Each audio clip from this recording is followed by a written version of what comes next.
बना और फिर भी उस पर कोई निर्णय माननीय मुख्यमंत्री जी के स्तर पर नहीं हुआ, क्योंकि वह आज भी उन पुरानी चीज़ों को शिक्षा मित्र का नाम आते ही याद कर लेते हैं।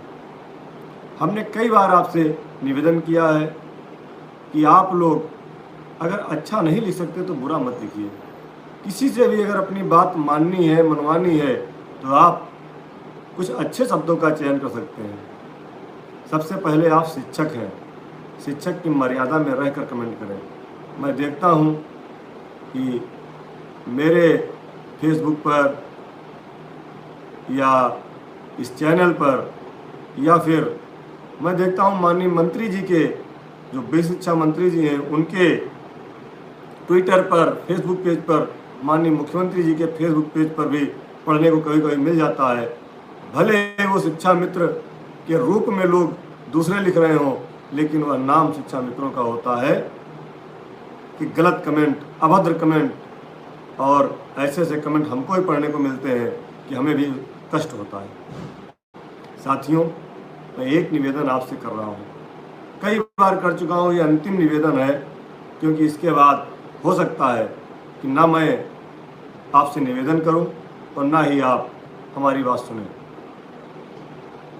यदि अब भी आप नहीं समझे, अब भी आप नहीं सुलझे, अपनी भावनाओं का नियंत्रण नहीं किया और अपनी भावनाओं में बहकर यदि सरकार को और माननीय मंत्री, मुख्यमंत्री जी को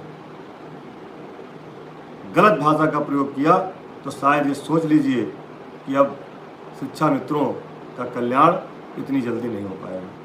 क्योंकि परसों की जो बातें हमने सुनी अंदर की, कुछ गोपनीयताएं हैं जो नहीं कह सकते, व्यक्तिगत मिलेंगे तो हम जरूर बता देंगे। बहुत कष्ट हुआ आप लोगों के माध्यम से, आप लोगों के द्वारा जो बातें लिखी गई उनसे बहुत कष्ट हुआ सरकार को, माननीय मंत्री जी को, माननीय मुख्यमंत्री जी को, जिसकी वजह से आज हम रो रहे हैं, बिलख रहे हैं, अपने बच्चों को, अपने परिवार को संभाल नहीं पा रहे हैं। कुछ चंद लोग, जो लोग हम देखते हैं व्हाट्सएप पर भी ग्रुपों में लोग इतने अभद्र भाषा का प्रयोग करते हैं कि अब हम सोच ही नहीं पाते कि वो शिक्षा मित्र हैं भी या नहीं है। मुझे तो लगता ही नहीं कि वो शिक्षा मित्र होंगे, या तो किसी बहन के पति होंगे या तो कि किसी के पुत्र होंगे। इस तरह की घटिया भाषा का प्रयोग नहीं करना चाहिए।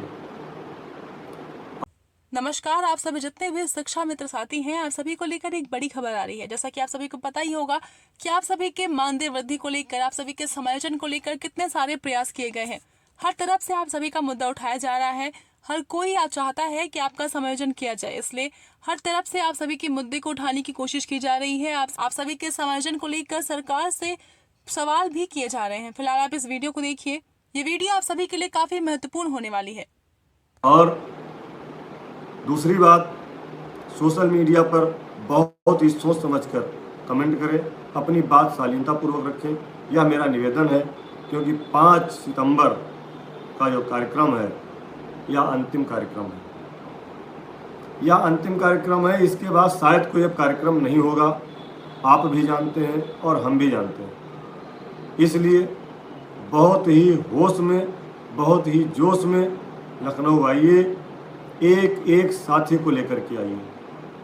नहीं राजावत जी, आपके लिए नहीं कह रहा हूँ, आपके लिए नहीं, आप तो बहुत ही अच्छे इंसान हैं और आप सदैव शिक्षा मित्र हित में काम करते रहते हैं।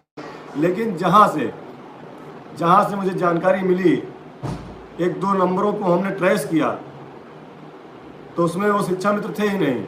पता चला कि उनकी पत्नी है। एक तो बताने लगा कि मेरी माता जी हैं 48 साल की, तो हमने उनको कहा कि क्या माता जी ने आपको ये संस्कार दिए कि आप ग्रुप पर इस तरह की बात लिखो?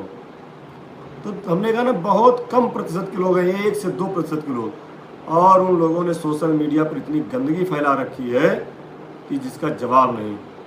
अजय जी हर हर महादेव बनारस से, सुशील तिवारी जी फतेहपुर से, नमस्कार। अरविंद भाई भी हैं हरदोई से, सारे जितने साथी हैं हमारे, ब्रजेश जी राधे राधे, प्रणाम। योगेंद्र पाल जी, बिल्कुल लखनऊ चलिए, सारे लोग आइए, सबका स्वागत है। और दूसरी बात मैं ये कह रहा था कि यदि कुछ पाना चाहते हो तो सोशल मीडिया पे अभद्र कमेंट से बचिए। पुष्पा भारती जी हैं रायबरेली से, आपको भी धन्यवाद है। और आपने देखा होगा कि जब जब कोई बड़ा प्रोग्राम शिक्षा मित्र हित में संगठनों द्वारा लगाया जाता है तो उसके आगे पीछे